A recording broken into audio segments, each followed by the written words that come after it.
Hello friends, how are you today? I'm so glad to come your way once again to continue our discourse of yesterday. Welcome to TMB, the place where kingdom solutions to everyday marriage, life, and family life problems are provided. The home where we look at the kingdom principles that will enable you to have a happy, successful, and fulfilled marriage life. You're welcome once again. God bless you. Yesterday, we were talking about simple solutions to everyday marriage problems. And we were looking at the problem number one, commonly referred to as misunderstanding, which I call wrong understanding. Having analyzed how that problem looks like, we began to look at the simple solutions. And three of them we profiled yesterday. We talked about the need to ask questions. And secondly, we talked about the need to apply a soft answer. Thirdly, we talked about looking at the issue from the perspective of your spouse. To foster peace and harmony, to foster your understanding of the words and action of your spouse, you need to try to decode the words and actions of your spouse from the perspective of your spouse. And I did mention yesterday that men mostly communicate from a rational perspective, while women, more often than not, communicate from an emotional perspective. Now, let's look at solution number 4. Solution number 4 is be quick to hear but slow to speak. This is another kingdom instruction. Yes. In fact, it is commonly said that God gave us 2 ears that we might hear twice and gave us 1 mouth. So he gave us 2 ears to hear twice before we speak once. I like to urge you, therefore, to be quick to hear but slow to speak. Whenever words or actions are coded to you and you are having that fuzzy or funny feeling, perhaps of anger, of irritation, of annoyance, that is not the time to react. No, not at all. Rather, calm down. Be quick to hear. Process what you have heard. Think about it. Process the action that you observed. Think about it before you give a feedback, whether in the form of a soft answer or in the form of a question. This will go a long way to provide solution to all the ills that misunderstanding brings. Another solution I'd like to ask you to imbibe or practice is listening.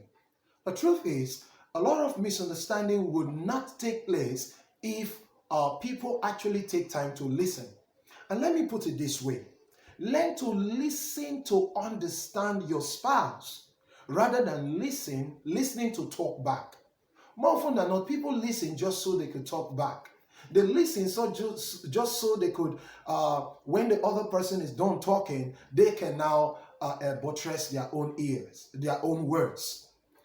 And again, it has been observed that a lot of people are not actually listening. They are passive listeners. While you're talking, yes, go on. But right in their mind, they are thinking of what to say to counter what you have said. That will not help you in your marital relationship. So when your spouse is saying or doing something, coding words to you, coding actions to you, communicating to you in words or action, please listen. The better you listen, the easier you will understand. Fourthly, learn the principle of patience. A patient man is a wise man. A patient man grows to become a very understanding man. A patient man will easily understand words and action, make meaning out of them, and even make sense out of nonsense. So please be patient.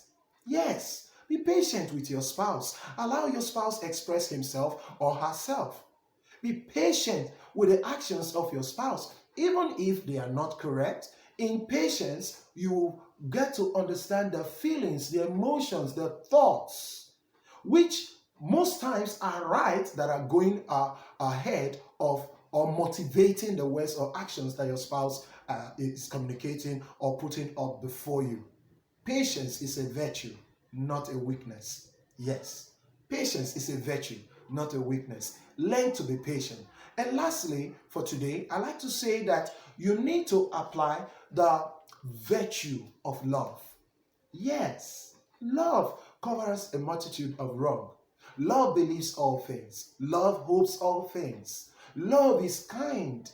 Love gives you the ability to put on the shoes of your spouse. When you are truly motivated by love, you will be in the shoes of your spouse. You tend to feel what your spouse is feeling and hear what your spouse is saying. In fact, you tend to be knit together in one heart and mind with your spouse. So please be guided by love. Let the love of Christ fill your heart. We'll stop here for today because we do not want to make our videos to be too long. God bless you richly. Once again, do not forget, this is TMB, the place where simple solutions are provided to everyday marital life's problem. God bless you richly. Till I come your way again, don't you forget, I love you. Peace be with you and your family.